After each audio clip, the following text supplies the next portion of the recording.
quelques questions pour la salle. Donc, Jérôme, je te laisse faire, en sachant que Victor, qui sera notre collègue qui va monter après, parlera encore du syndicalisme, mais avec des exemples peut-être un peu nordiques du syndicalisme qui est différent du nôtre. Donc, les questions. J'ai une question là-bas.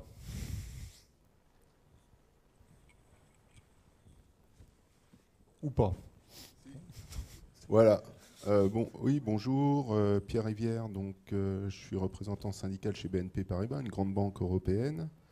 Alors, j'avais deux questions, une concernant le travail et une plus généralement sur les données.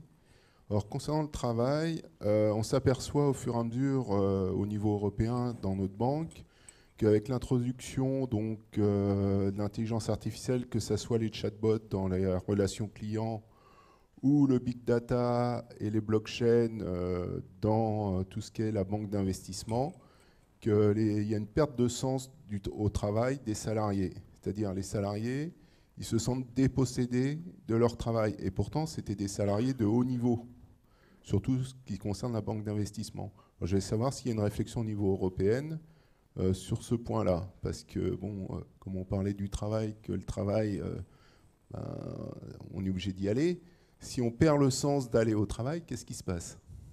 Ça, c'était la première question. Ma deuxième question, c'est plus généralement sur les données. Actuellement, les données, on les laisse gratuitement, que ce soit avec notre portable ou quand on navigue sur le web. Alors, ces données sont... voilà, on n'est pas rémunéré en laissant nos données. Et il y a actuellement des projets de certaines firmes qui veulent acheter des données des clients en les monnayant. Alors, je voulais savoir si ce changement, en fait, peut entraîner, au niveau de l'intelligence artificielle, une appétence du citoyen lambda pour laisser un maximum de données pour enrichir des firmes qui, après, risquent de contrôler plus ou moins notre société. Voilà, merci. Encore une autre question.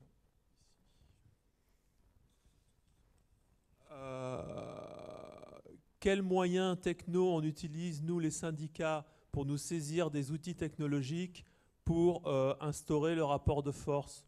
Un exemple, il y a quelques années à IBM, mes collègues d'IBM Italie avaient fait une grève sur Second Life qui avait eu du succès. IBM avait quasiment abandonné Second Life pour faire sa promotion. Il y avait c'était à l'époque. On n'a pas d'application smartphone pour faire des mobilisations flash pour investir la Commission européenne et faire valoir nos enjeux. On a vraiment l'impression, nous les syndicats, qu'on fait les choses, mais qu'on subit plus qu'on est actif.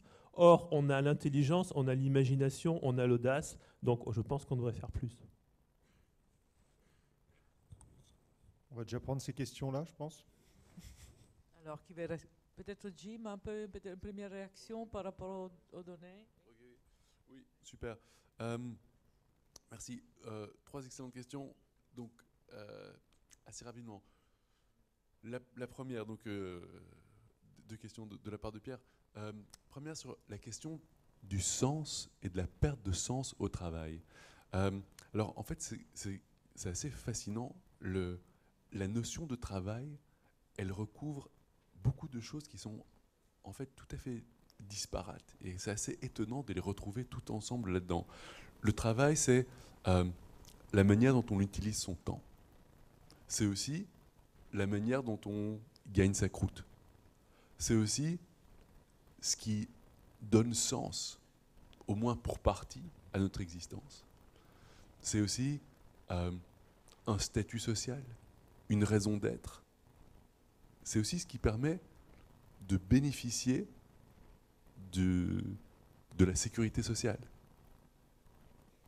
Toutes ces choses que je viens d'énumérer, c'est tout à fait étonnant qu'elles soient regroupées ensemble sous le vocable travail. Alors, ce qui pourrait être une espèce de perplexité un peu théorique devient tout à fait dramatique quand on se rend compte qu'il y a certaines personnes qui, parce qu'elles ne travaillent pas, bonjour les mères au foyer, bonjour les conducteurs Uber, bonjour les... il il y a plus ou moins 50% de la population qui ne travaille pas et donc ne va pas bénéficier de tout ça. Donc, ce qui est fascinant avec l'intelligence artificielle, c'est que ça nous permet de prendre conscience de cette étrange construction historique, assez récente en fait, mais vu que ça date d'il y a 100 ans, on pense que c'est de tout temps, que c'est immémoriel. Et passer à un premier moment de perplexité et de désemparement, il faut s'en emparer. Et dès lors qu'on accepte de décortiquer ce curieux assemblage, d'autres options sont possibles. D'autres formes de redistribution. On peut parler de revenus de base universels, on peut parler de nouvelles formes de redistribution, on peut parler de, et c'est là qu'on en arrive à l'excellente seconde question, du nouveau modèle économique en place qui est fait un modèle de monde, qui est un modèle qui repose sur quelques compagnies, quelques oligopoles qui exploitent le reste de l'humanité par les données personnelles, par le temps d'attention. Et là aussi, il y a, dès lors qu'on a cette prise de conscience, plein d'autres options sont possibles. Et on n'a pas accepté le modèle dans lequel on est plongé, l'exploitation dont on est pour le moment victime. On pourrait imaginer des communs de données. Et là, je pense que Thibaut a souligné ce point très important. Les données de positionnement des citoyens dans leur voiture, ça peut être utilisé afin de flicage, mais ça peut aussi être utilisé afin de rendre le monde un monde meilleur, de bien commun, d'intérêt général. Et là, c'est important de se rendre compte de ça. Et puis, il y a un second temps dans la réflexion qui est de se dire « Ah oui, mais comment est-ce qu'on peut faire la part des choses ?» Et très souvent, malheureusement, on ne peut pas faire la part des choses. Donc, ces agencements qui consistent en une espèce d'exigence de solidarité imposée, qui sont décidées quelque part dans une salle à laquelle personne n'a accès, il faut peut-être s'en méfier. Le bien commun. Alors, Thibaut, des questions précises sur BNP. Donc, les questions des salariés dépossédés de leur travail et IBM, des salariés qui subissent. Et puis, la question de quelle mobilisation pour les syndicats, c'est la question qui va avec comment agir. Mais ça sera tout au long de ces comités que nous allons nous poser cette question. Et donc, je te passe la parole. Merci pour les questions. Alors déjà, sur la question plus globalement du secteur de la banque et de la finance, j'aurais presque envie de faire le pari que, venant de ce secteur-là, la question de l'intelligence artificielle et du numérique, pour toi, ce n'est pas une question qui est totalement nouvelle dans la manière dont elle impacte ce secteur-là.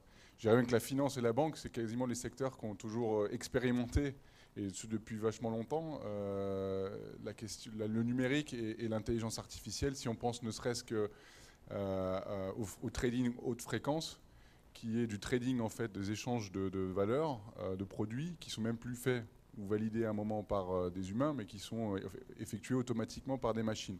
Donc là, on se rend compte que l'intelligence artificielle, c'est pas quelque chose de totalement nouveau. Mais là, ça pose une question. C'est à quoi on peut mener ce type de pratique de trading ou d'échange haute fréquence. Ça a des déséquilibres financiers.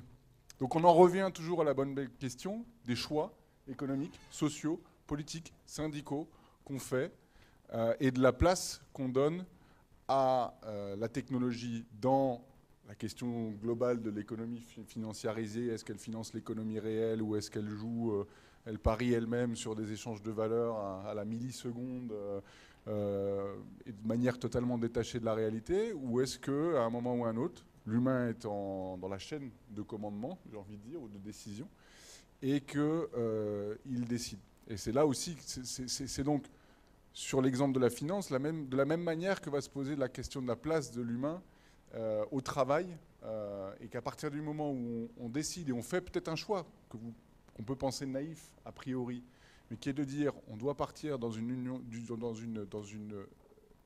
vision de l'intelligence artificielle qui assiste l'humain, qui l'émancipe, pourquoi pas, et qu'on va décider d'investir, nous, en Europe, dans une intelligence artificielle qui soit avant tout celle-là, c'est un choix qu'on doit faire. Maintenant, la grande question, c'est est-ce que vous en entendez parler dans le débat politique? Est-ce que vous pensez qu'on va en entendre parler dans le cadre des élections européennes?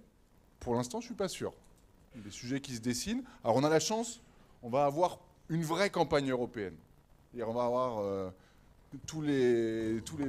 ce sera pour une fois pas une campagne nationale avec quelques mots Europe dedans, ça va être une vraie campagne européenne. Par contre, il faut s'assurer qu'il y ait des bons sujets dedans. Ces sujets-là, c'est des sujets fondamentaux et en plus sur lesquels les citoyens attendent des réponses. Donc nous, à charge à nous aussi en tant qu'organisation syndicale, de porter ces questions au sujet. Le deuxième point, c'est qu'est-ce qu'on fait des outils numériques? Pas assez, et pourtant on a un formidable potentiel. Quelques exemples. On a accès aux bases de données uniques, c'est ça, les BDU, aux bases de données uniques. Excusez-moi parce que je l'ai pensé en anglais pour le coup, mais aux bases de données sociales. Alors bien sûr, il y a des données très confidentielles, des entreprises et tout ça, et on a fait globalement le deal de, quand on les utilise dans le dialogue social pour la boîte, de ne pas tout divulguer, machin. On connaît tous les sujets liés aux lanceurs d'alerte, qui est aussi un de tes sujets, Franca. Mais par contre, il y a beaucoup de données très simples qu'on a sur les entreprises, que si on agrégeait dans nos bases de données, nous, syndicales, pour dire, regardez les données, nous, on a une bonne vision du marché du travail, de là où on est implanté, et regardez, nous, notre revendication, elle est celle-là, parce qu'on constate que les salariés, parce qu'on constate que les entreprises, elles vivent ça sur la question des salaires, elles vivent ça sur la question des évolutions technologiques, mais ce serait extraordinaire. Et puis aussi, nos bases de membres. Alors, je ne dis pas qu'il faut profiler nos membres et avoir nos adhérents et avoir toutes les informations dessus, mais potentiellement, on a une force en termes de données et d'utilisation éthique, bien sûr, puisque c'est à des fins sociales, c'est à des fins syndicales, qui est extraordinaire. Donc, on ne le fait peut-être pas assez aujourd'hui, mais en tout cas, on a un champ des possibles extraordinaire pour améliorer notre action syndicale en tant qu'organisation, mais au service des salariés. Bien, merci Thibaut, merci beaucoup Jim, et merci à vous deux. Je vous demande de les applaudir. Je pense qu'il y a beaucoup de questions, mais on ne voulait pas que des réponses, c'est aussi des questions pour réfléchir, et je pense qu'on va être vraiment enrichis par vos apports. Merci beaucoup encore.